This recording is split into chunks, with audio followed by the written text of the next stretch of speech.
other things. So with a history degree or history internship experience, you are better suited for doing work in historical societies, museums, archives, and libraries, cultural historic sites and preservation work, writing, editing, journalism, consulting, mass media and film production, government law and legal work, business administration, corporation work and communication, customer service, nonprofit work, and activism. And of course, this isn't an exhaustive list. There's probably many more things we could add, but these are just some areas. And then on this slide, there is a diagram that the AHA actually created. They did a survey of careers that people were actually in that had come out of history programs. And the larger the font, the more common the career. And you can see like the diversity on here. Like there's typical things like assistant professor, dean, but there's also a lot of non-traditional things like corporation manager, editor, there's a librarian, there's a variety of different things on here all around in the different font sizes. But it kind of shows you, you know, that this degree isn't something just suited for only being a secondary education, high school history teacher or something like that. There's a lot that you could do with it. And I think the panelists will add a lot more to that. And then I'm just gonna kind of leave it on this screen for the moment.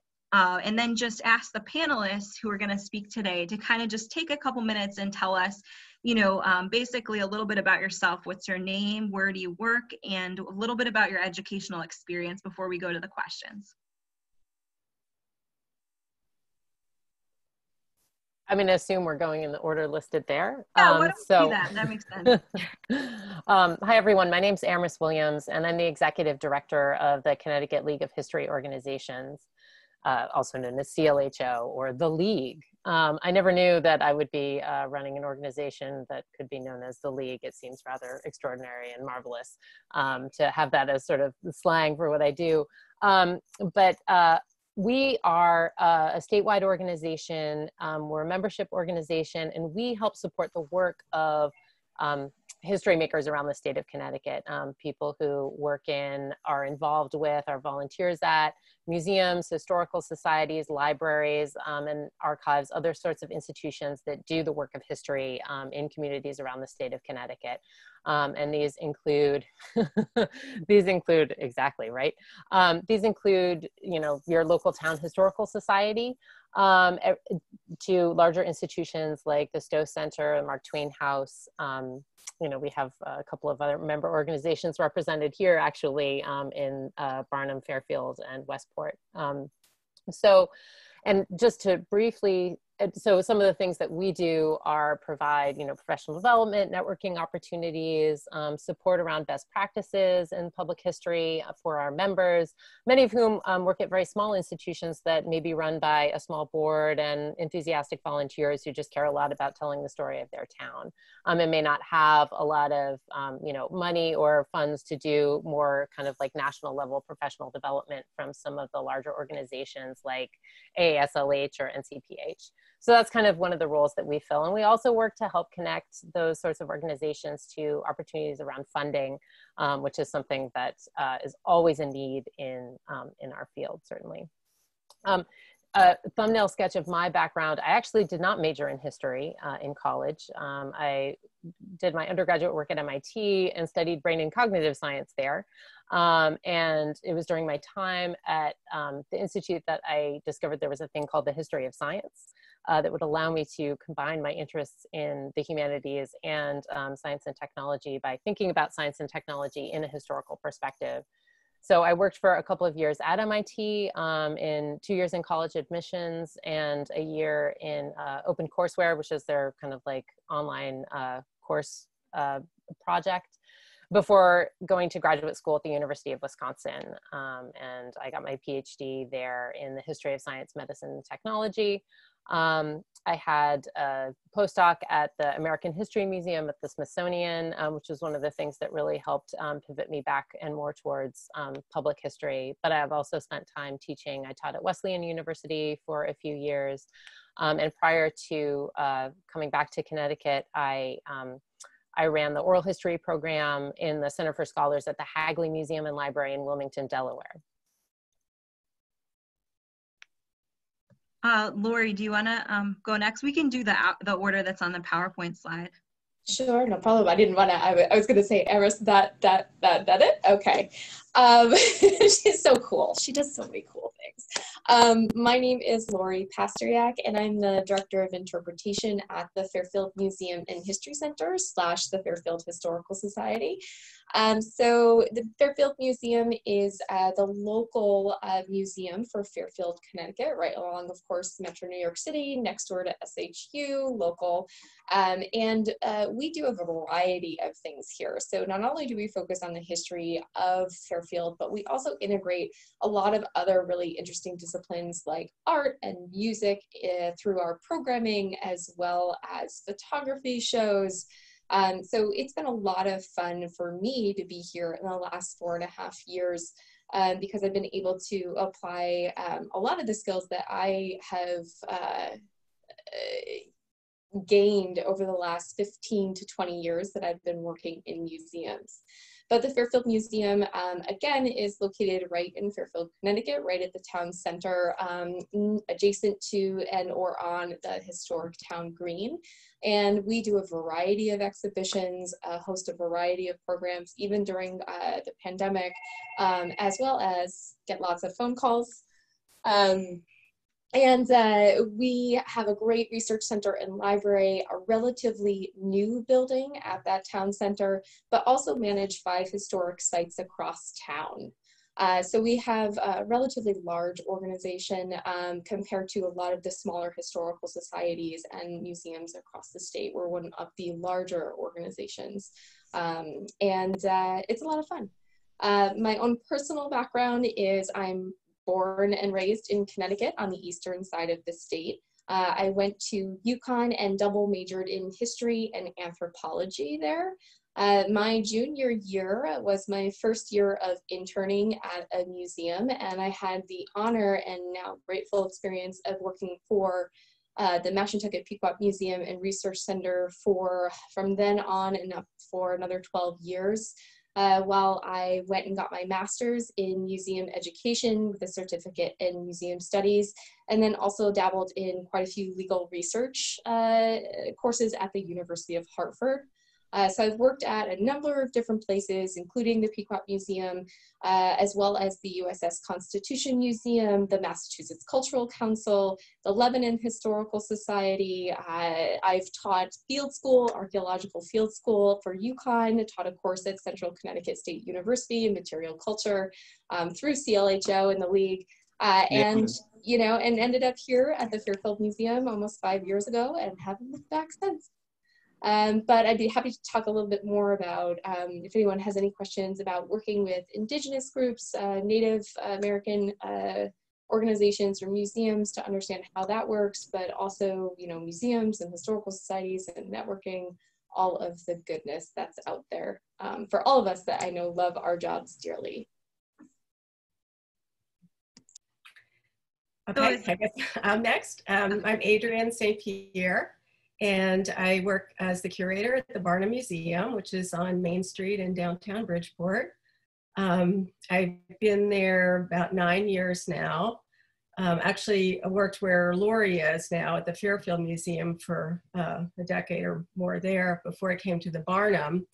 The Barnum Museum, many people assume is a circus museum, but in fact, the building was a legacy gift from P.T. Barnum, who for much of his career was a museum proprietor in New York City. And it started out as the Barnum Institute of Science and History. So our collections are really diverse in that we do still have science and early historical collections, but we also have a lot to do with P.T. Barnum and his associates. And the circus is really just a facet of his life and one of many careers he had. So when I went there in 2010, it was actually to work on disaster recovery because the museum and Bridgeport had been hit by a tornado. And so I was really dealing with the collections in that regard. And then, sort of took over the curator role. But our situation is a little different from many places because we have had our historic building closed now for 10 years. We have had a modern wing open to the public, and our staff now is very small. It's only 3 full-time people. So we all wear many hats.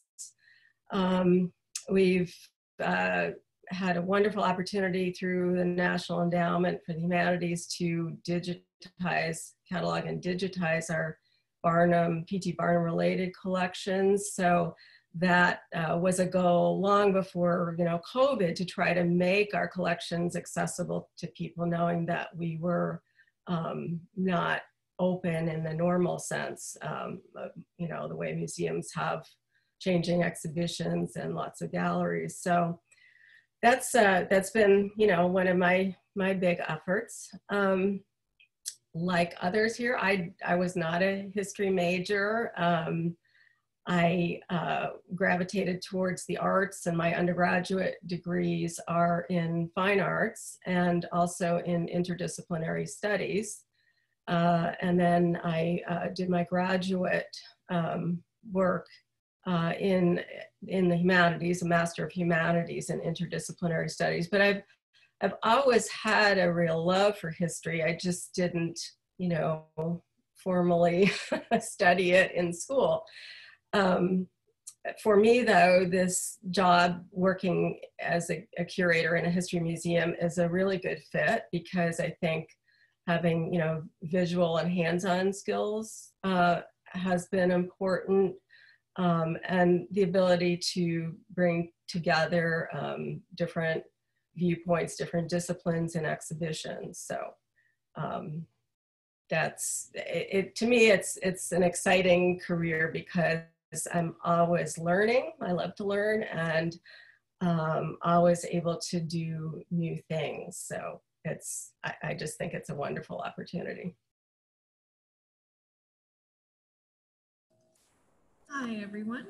I'm Nicole Carpenter. I'm the Director of Education and Programs at the Westport Museum for History and Culture, formerly the Westport Historical Society. We actually just changed our name at the beginning of 2019, so it's a fairly new change. What we do at the Westport Museum, just like Fairfield, we are a local museum. Our main mission is to interpret our local stories, inclusive of our diverse past, and minority stories, to connect with larger national and global themes. An initiative that the museum has been taking is speaking more to these minority stories and diverse histories, women's studies, African-American history, and just including more of these stories other than just the founders of Westport, so that we can tell better and more complete histories of Westport. Here at the museum, I oversee all of our programs and our educational initiatives, and I also oversee our physical collection. If you would like to come to the museum, we are not open to the public at the moment, but one of the other things that we have been really pushing for is digitizing our collection. We are part of Connecticut Collects and Collective Access, which is a great CLHO program. It's fantastic. And we've also been a part of digitizing many of our collections, which is part of our new virtual museum, which is online. So I do hope that you will all go and check that out. That is something that we feel is a great resource for our community right now. My background is a little different from everyone else's. I'm from Vermont originally, little old Vermont. There I received my BA in art history, painting, history, and business administration. My dad was very, very concerned when I did history, art history, and painting, so he made me go for business as well. It was very worthwhile, I will say. I did decide to go into museum studies at Syracuse University for my master's degree. I can highly recommend that program as well. I then went on to work into a variety of galleries at the Chaffee Gallery in Rutland, Vermont, as well as Plymouth Plantation in Massachusetts. And that's really where my love of artifacts, I think, comes from, and collections work. So that's just a little bit about Westport. And that's it. My name's Angie Vaskevich. I am the director of the Connecticut General Assembly Legislative Internship Program. We run a very robust program every year with that coincides with the legislative session, where we bring students, undergraduate students, into the legislative office building and pair them with a legislator, and they do all the things that legislators and aides do. I got off another call a little while ago where we spent almost an hour and a half talking about the day-to-day ins and outs of an intern. I love internship programs. I love the whole concept of getting to apply what you learn conceptually in a day-to-day environment where you get a lot of training and feedback and you get to learn. The point of the internship program, the Connecticut General Assembly Internship Program is called a statutory program, which means it actually came in by law. There's a law that says we have to have this program, and the law actually designates how the program is run. It's been run for 50 years. It's one of the oldest programs in the country. And I only really say that to tell you how seriously the legislators and the aides in the legislative office building take the role of the interns in the process of creating legislation and being there. So it's a really awesome opportunity to get to see the backside of how the laws in the state of Connecticut are made and how government in Connecticut runs. There's a lot to say about that, and I look forward to actually being able to tell you more in details about that. The other thing I want to mention is that I also work, when I'm not working on the legislative internship program, I also work as the outreach coordinator for the Connecticut General Assembly, who also works with the Old State House, which is a historical museum, historical program that looks at the history of public policy in Connecticut.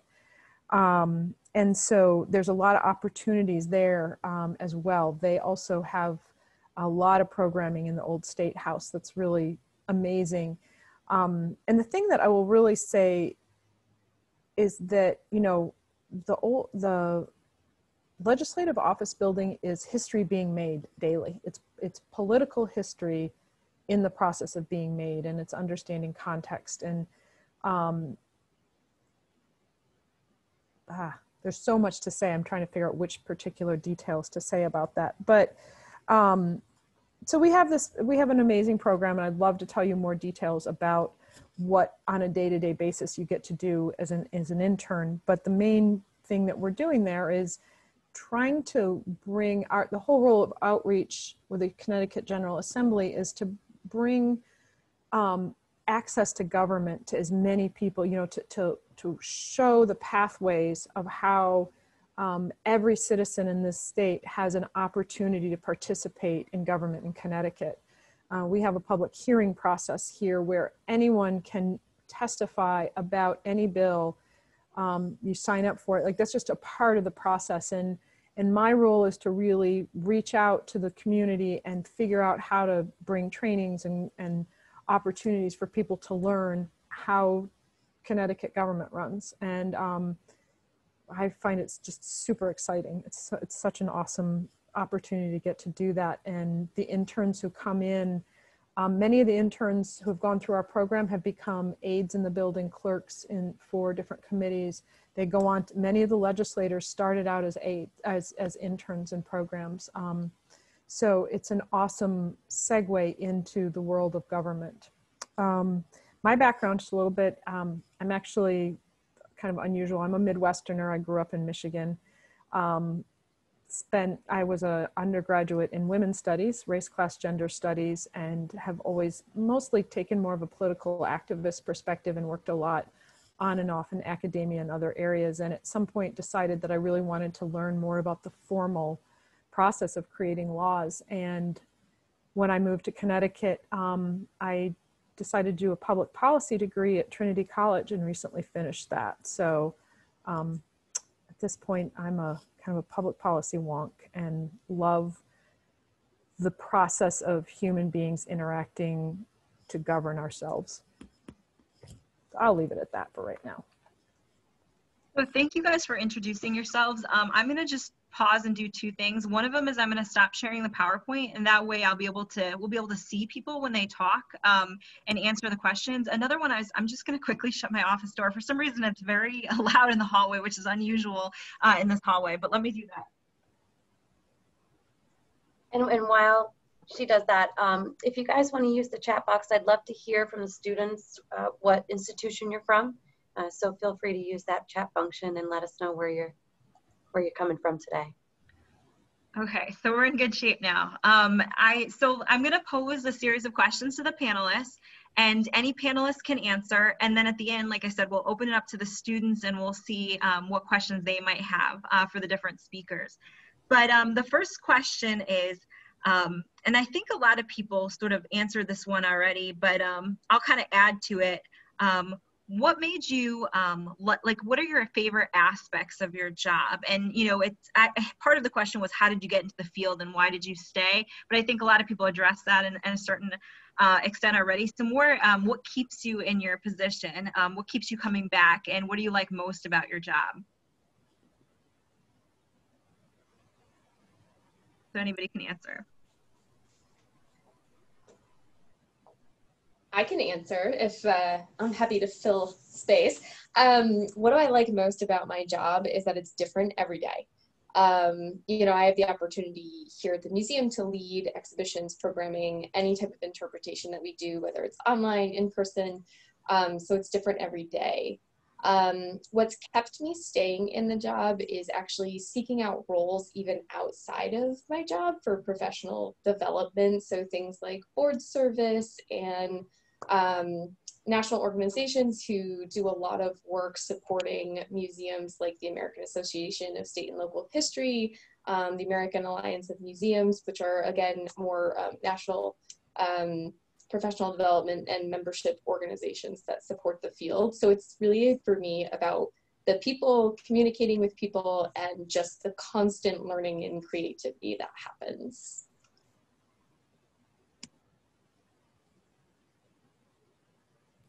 I can tack on to what Lori said. Lori and I also very, very often attend Museum Advocacy Day, which is a fantastic program. It's one of the things that I really love to do in relation to my job that I don't necessarily do at the museum. We go to the Capitol and we actually lobby on the part of museums and libraries to continue their funding through national programs. And it's really great to meet lawmakers, but also to meet people from different regions of the United States that represent different types of museums. So it's not just Connecticut, but that's a really great opportunity that I love that keeps me coming back. I've been now 3 years in a row, and I hope to get back in February, if not maybe in 2022. The thing that I think I like the most about my job here in Westport is sharing objects' histories. I have a real passion for working with objects, working with exhibits, and creating those programs. And in sharing these stories about objects, you see people connect with the history. You can see it when they get it. Holding an arrowhead, or they're holding a cannonball, or a costume from the 1920s, and they understand a little bit more about that.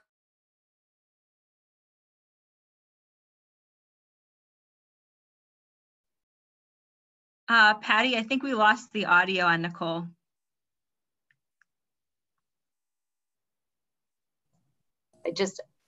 There we go. Sorry, it was delayed for a moment. Sorry about that. No, that's fine. So I really enjoy sharing object stories and making those tangible connections. Anyone else want to answer this question, what they like most about their current job? Sure. I think I certainly agree with what both of you have said about the creative aspect and every day being different. We have a global audience at the Barnum, so I get inquiries from all over the world. I find it so interesting and I learn from the inquiries that we get.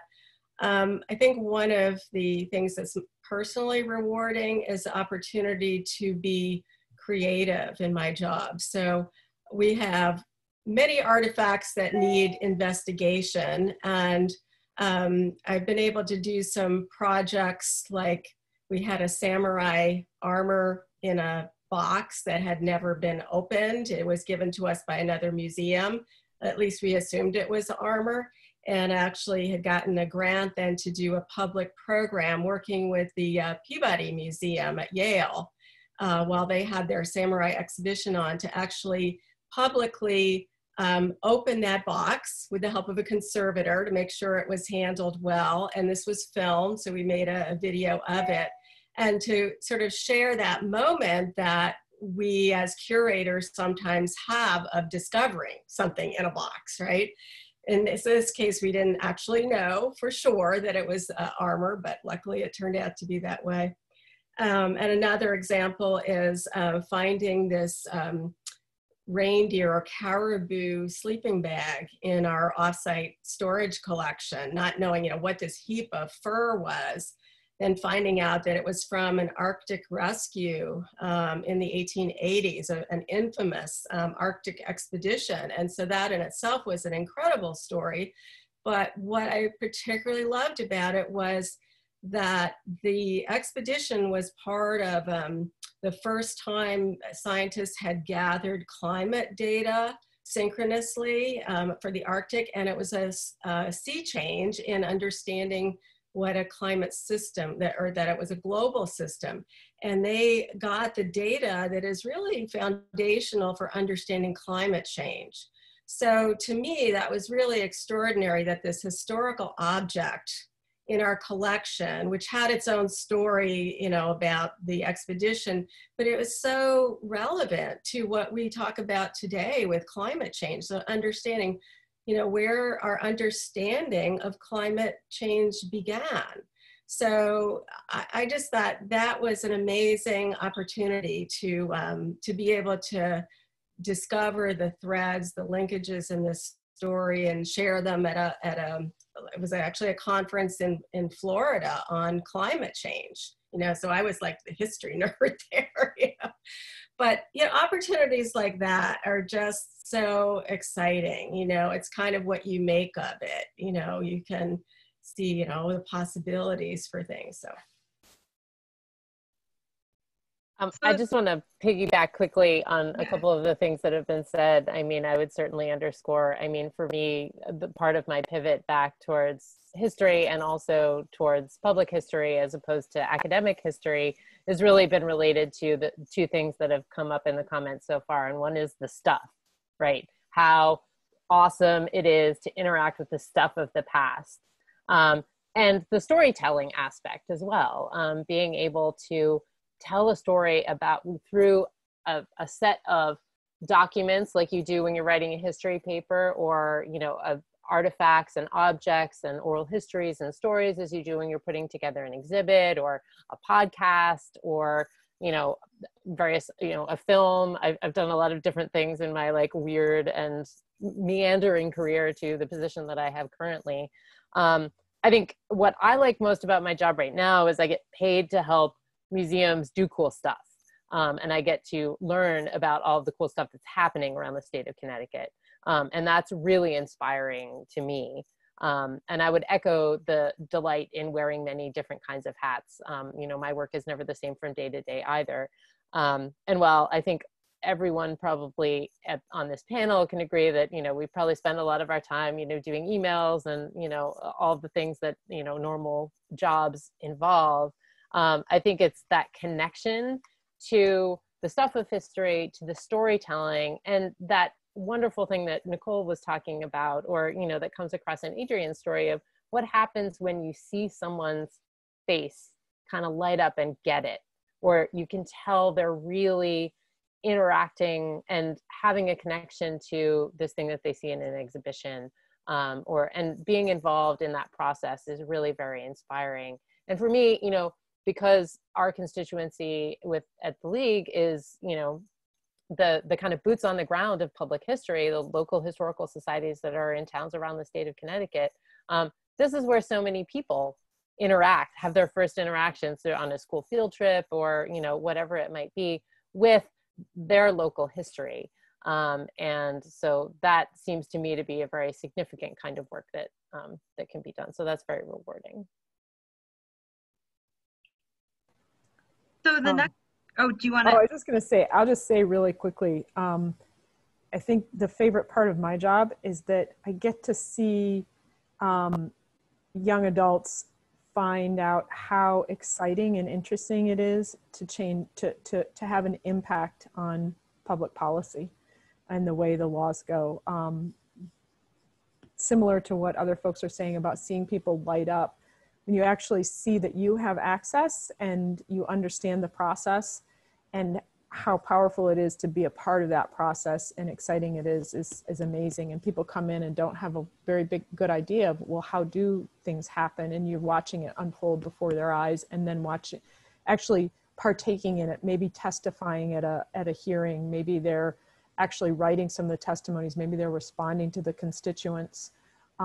They do all kinds of work that is actually directly related to the public policy process. And it's amazing to see people relate to hands-on learning that happens in that way.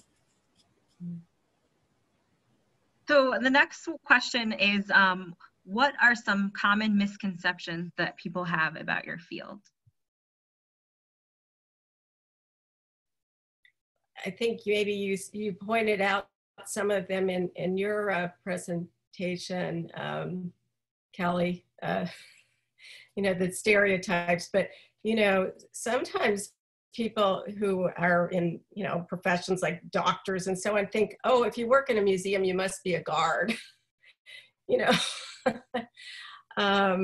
You know, that sort of astonishes me. But anyway, there's a lot of people who are just not really familiar with what museums do, and particularly history museums, they may see as like the town's attic, you know, so that anything old ought to be in the museum or something. So those are some of the common misperceptions, I think. I would say that, I mean, speaking of the field of history, more generally, I think that, you know, a lot of people think that, I think there's a deep misunderstanding of the work that historians do. I think that, that a lot of people think that history is memorizing a bunch of fun facts and trivia about the past and knowing the dates and names of like when things happened and where. And, you know, the people across this panel, you know, have training in history, and like, you know, if you're anything like me, like you're not going to remember many of those specifics unless they're like in your niche of, you know, historical research, because like you can look that up, right? But what you learn with historical training is a way of thinking and approaching the world and approaching documents and approaching sources that I think is actually really needed in our society right now. So that's just something that I would say off of this opportunity to have a little soapbox. I think another misperception that I encounter sometimes in the work that I do now is that local history isn't important. It's not really significant. That the you know, I think Adrienne kind of alluded to this in what she was saying around, you know, kind of like the town attic. It's the old stuff, you know, that the institutions that at the League works with, you know, just kind of like, it's like a bunch of like old scythes and stuff like that. My own research specialty is in agricultural history. And I had a friend from college who mocked what I did as the history of the scythe, as though that weren't actually important. But I think that one of the things that, you know, it goes back to what I said before, that if these are the places where so many people are really encountering the past in a meaningful way in their own communities, that connects to the stories that they learn about themselves, about their families, about where they're from, about how they got to where they are, about, you know, and that doesn't just mean people who were born and raised in those communities, but the people who, you know, live in them now. And being able to tell those stories and connect them to the larger stories that, you know, we know in American history or global history. That's really important work, and it happens at these places. So I think that's another thing that I would point to as something I encounter. I'll jump on and I'll try and keep it real quick because I know we certainly want to talk about internships and all that they can offer. But there's a little bit of both here. There's a misconception and there's also a challenge. So there's a misconception that history in America is old and white and elite, and that is a huge misconception, and something that historians across the board and across museums and across historical societies right now are challenged within ourselves and then with the public to be able to I'll say balance and rebalance out a lot of that content that we've been tasked with saving, preserving, curating, and communicating to the public about. And this is a challenge for museums, as many of them were founded in the late 19th century and come with that the same perceptions. And I will say that that's a misconception, but also a challenge in the sense of history is people. People are everywhere. From all different backgrounds and ethnicities, and it's really important that all of us take on the challenge of continuing to challenge that misconception. That's kind of like, that's my soapbox for the day. I mean, across the board, it's something that we really need to focus on and understand and reflect upon as we continue to produce programs and exhibits and collect items and help interpret them for the world and allow the world to interpret them themselves. So opening our doors and challenging our own misconceptions, I think is a huge part of the world today.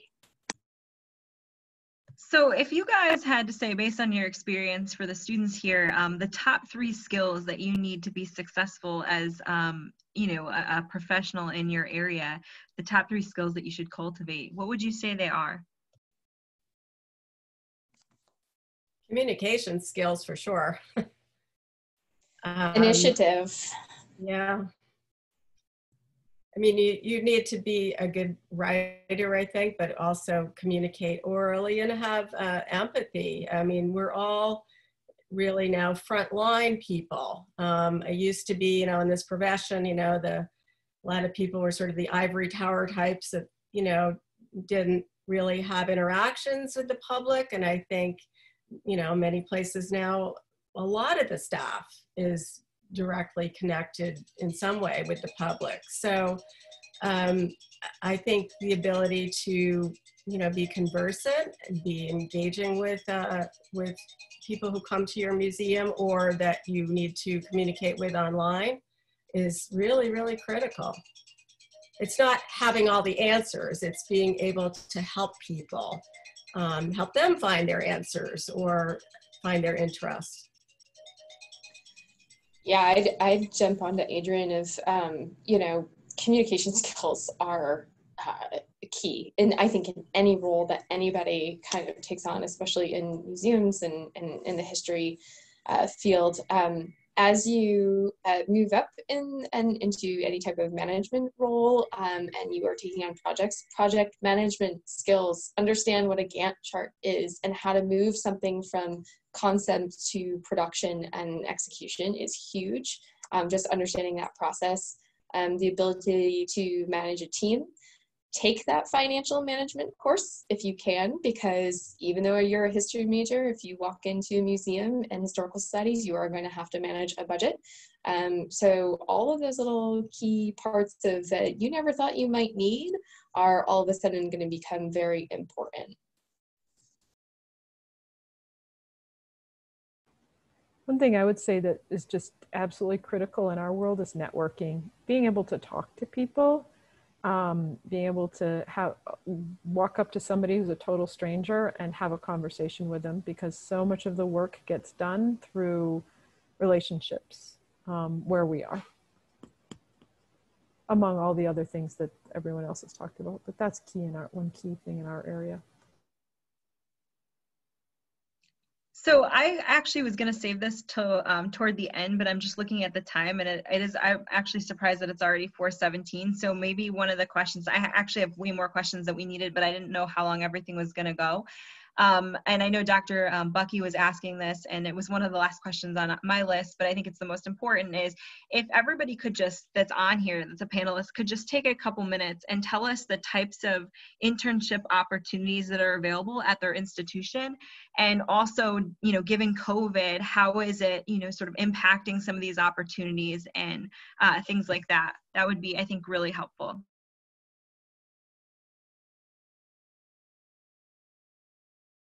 Well, I can just start by saying the league itself doesn't really do much in the way of internships, but we think of ourselves as a hub for helping to connect students with internships at many of our member organizations. So we have a jobs and internship board on our website, and I can stick that in the chat.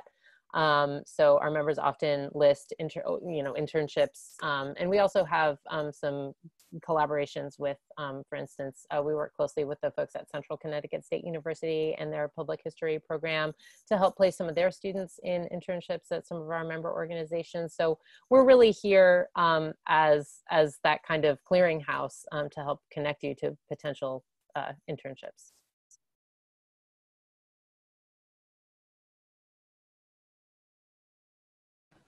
Hop on, or do you want to go, Lori? Angie, go ahead. So at Westport, we offer general museum internship. We literally call it the museum internship.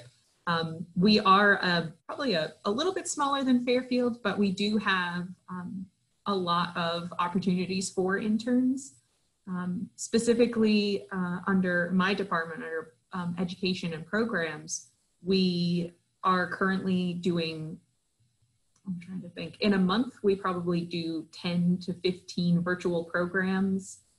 We also do various publications. We do virtual programs that we need help with social media, with marketing, researching these programs. And then, so all of that is a virtual opportunity.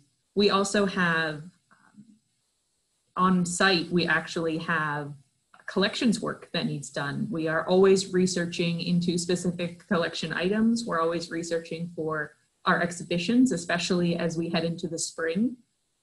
We're also in the midst of planning many school programs, virtual programs, and those are always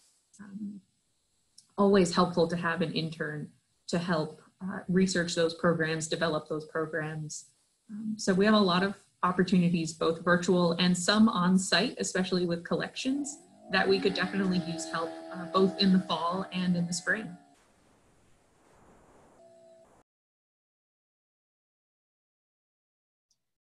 At the Barnum, we don't really have a formalized internship program, but we've certainly had some wonderful interns over the years. We've worked with them to have projects that interest them. A couple of them were interested in art history, and they actually did some excellent foundational research for us on a couple of paintings that I don't have time to research. But I think the most impressive contributions were with preparation for a grant application we were doing, the National Endowment. We had to come up with a lot of statistics about our collection, a lot of information.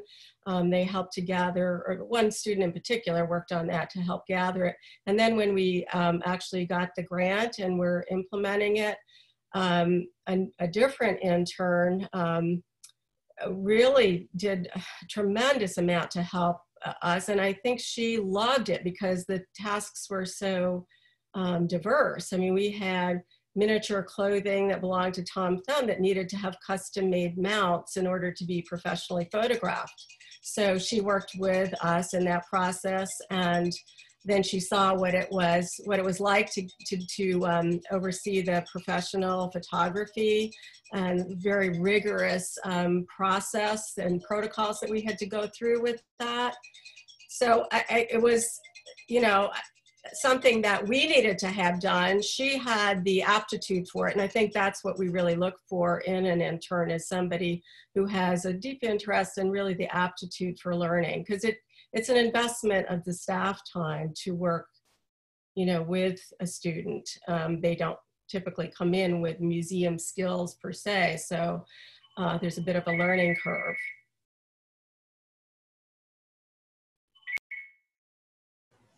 You know, as I said before, that my job is to run an internship program, and last year we had 72 interns from 16 different colleges and universities around the state of Connecticut. And it's a very hands-on program. You are assigned to a legislator. You would come into the building 2 days a week. For the spring, we are going to do what we call a hybrid program. So for the first 6 weeks, we're going to do a lot of job training online. We'll do an orientation to the whole legislative process. We will have you working with an aide during that time and assigned to a legislator and starting to do some, say, constituency casework, some research. We have interns do a lot of research. And one of the stories I love to tell is an intern who came in last year, a history major who was planning to go be a secondary education student, got assigned to Senator Anwar, who is a doctor. And we had the vaccination bill come up last year. And of course we had COVID, and he was doing so much research, bringing his historical perspective and writing. He was an excellent writer. He was great at research. And Senator Anwar would say, hey, Lou, would you go do this? Hey, would you go look that up? I need something on that. I need a paragraph for you. I need you to write a testimony about this. I need a paragraph on that. And he just became totally in love with the legislative process, and is now moving towards public policy as a graduate program. Possibly, he says, I love history and I love teaching it. I may do some of that too, but I really want to stick with public policy. And it was really his history background that, and the skills, as you guys are talking about, that brought him to be able to do that. So what interns do is they come in, 2 days a week. It's either a Monday, Wednesday, or Tuesday, Thursday routine. You're assigned to an aide. You get to go to public hearings, committee meetings. At the end of the session, when they're actually debating the bills, you're in the legislative chambers watching, sometimes standing next to them in caucus meetings. You get to go to campaign events. There's all kinds of things to do. I'll go ahead and put the link to our site in the chat, and feel free to contact me if you're interested. If you have any interest in government or learning about government, it's an awesome opportunity. And if I may interject, this is Patty Moran from the Career Center at Sacred Heart. Whether an organization has a formal internship program or not, don't be afraid to put yourself out there and ask if you can contribute, how you can contribute, and if you can volunteer your time. Sometimes just shifting your language and asking if you can volunteer versus intern can really make all the difference, because it's not so scary to those who work at that specific organization. And certainly I know you might have to gain an internship for academic credit, but you'd be surprised at how flexible faculty are being right now due to the circumstances. One thing you can do today is be sure to connect with everyone on this Zoom session. You're establishing a network just by showing up to something like this. So bravo to you for doing that and doing your due diligence. And lastly, do not be afraid to pivot. So you may think you know what you want to do, but really until you start trying things on, you're not going to really know until you really gain that professional experience. So if you think you want to teach, perhaps you could still work for a historical society or the legislative internship program and gain that professional experience. Everything is a transferable skill if you make it. So sorry about that. Keep going. Angie, did you want to share anything else, or I didn't want to interrupt? No. I'll jump off of what Patty and Angie just mentioned about the difference between an intern and a volunteer. And that's something I will say that I personally and my colleagues here at the Fairfield Museum take very seriously. We, in a post-COVID world, have been working, and we've received, I think I have 44 emails in my inbox that have come from people who are prospective interns. That is a huge load. It is, for us here at the museum, when we structure an internship, we do make it a formal process. And that's something that also we endeavor to, if it is going to be a formal process with a project output, to certainly offer a small stipend if possible to any interns.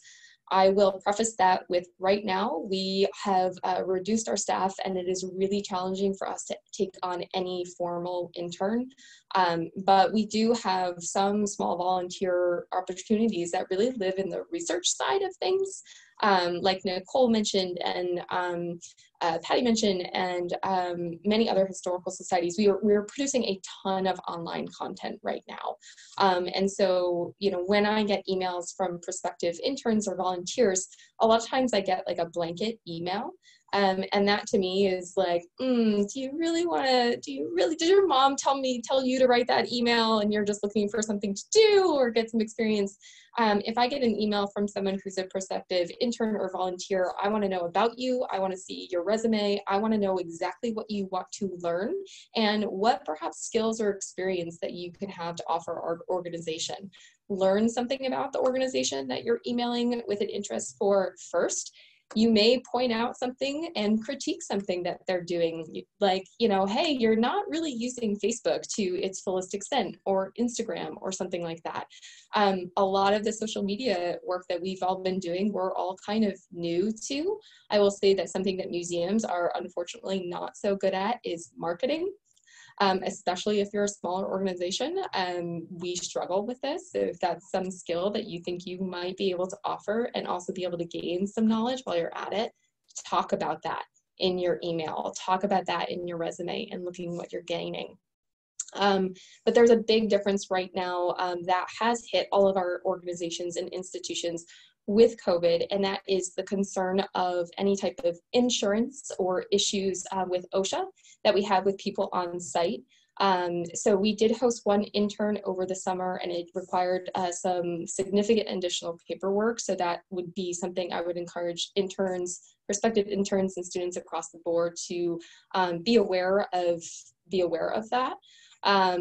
If you're hosting someone virtually, that's great. There are a lot of awesome research opportunities right now, and we do have some of those at the Fairfield Museum.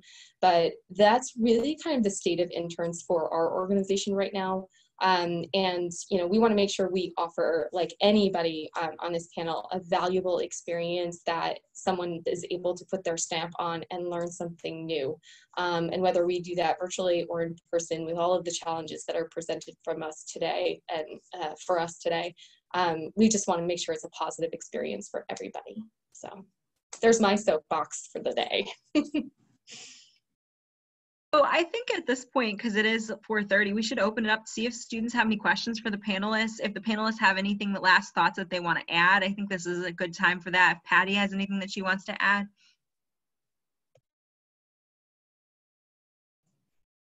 I don't want to take up any time. I'll let the students ask any questions they may have. They can just unmute themselves and talk. Yeah, feel free to unmute or use the chat box. I'll be monitoring it.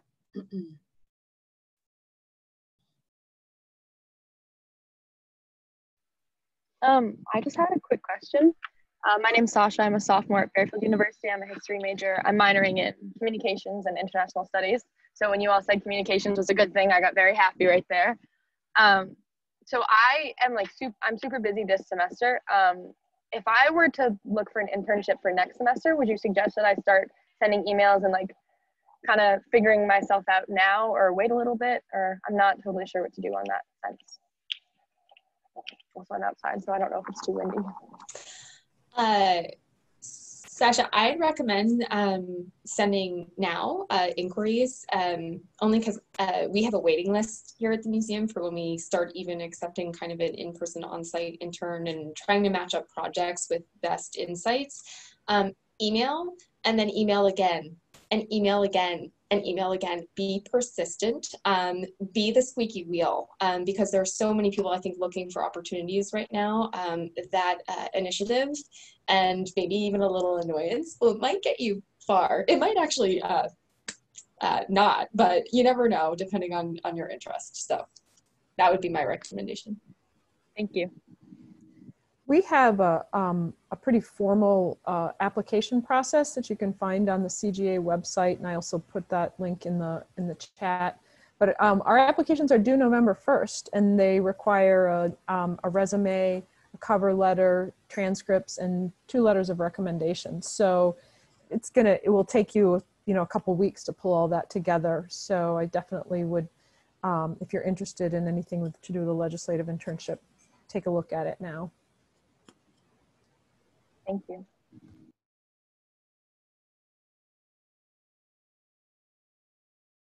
I have a question. Can you guys hear me? Okay, so I'm a senior at Western Connecticut in Danbury, and it's my first semester senior year, and I haven't done any internships. Do you think it's like too late to get the ball rolling on that, or it's never too late for that?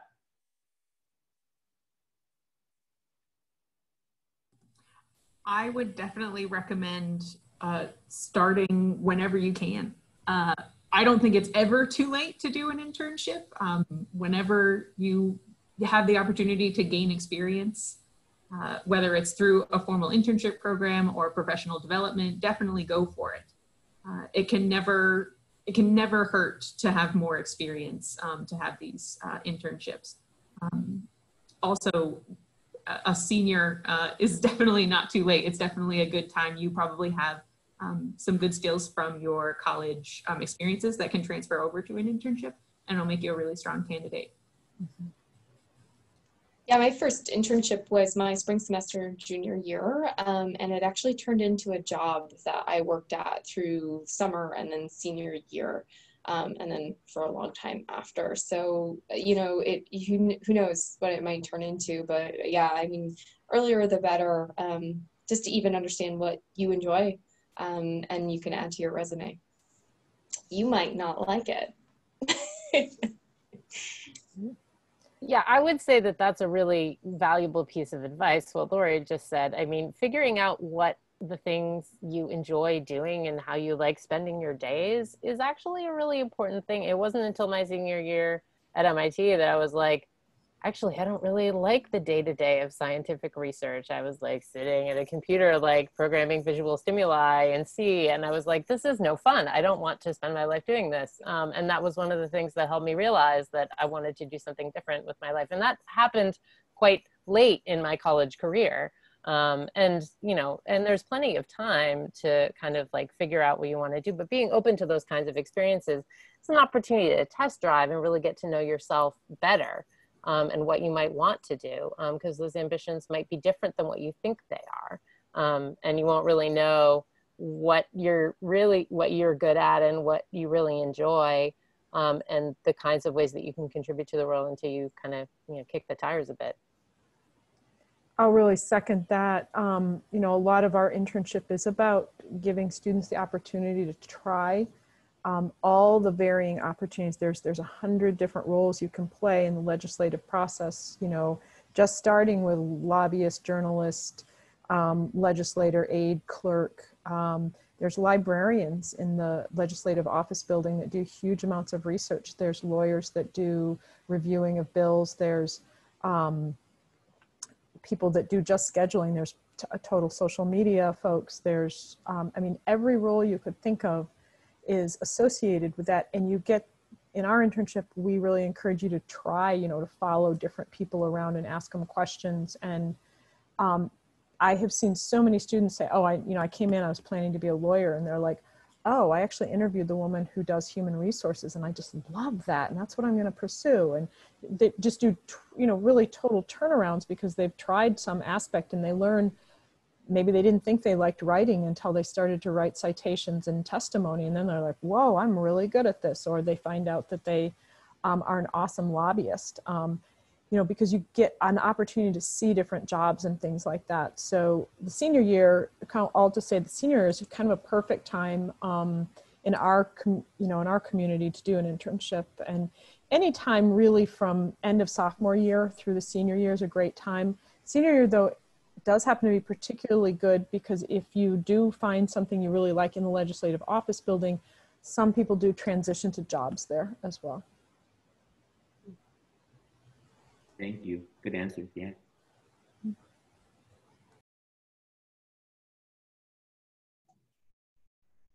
Does anybody else have a question? Well, you guys have been such an attentive audience. Round of applause for our lovely panelists. And certainly if you do have any follow-up questions for any of us, no matter what institution you represent, please feel free to reach out to us at any time. We want to be a resource and we want to be a support to all of you during these uncertain times for sure. And Kelly, I'll let you close out. Yeah, so thank you guys so much for coming and participating, for all the students and for definitely for the panelists. I know like it's crazy right now and busy for a lot of people with the new year starting, the new academic year. So we really appreciate your time, and you know, I hope we could stay connected and continue to work together in the future. So thank you. Thanks for having us. And thank you.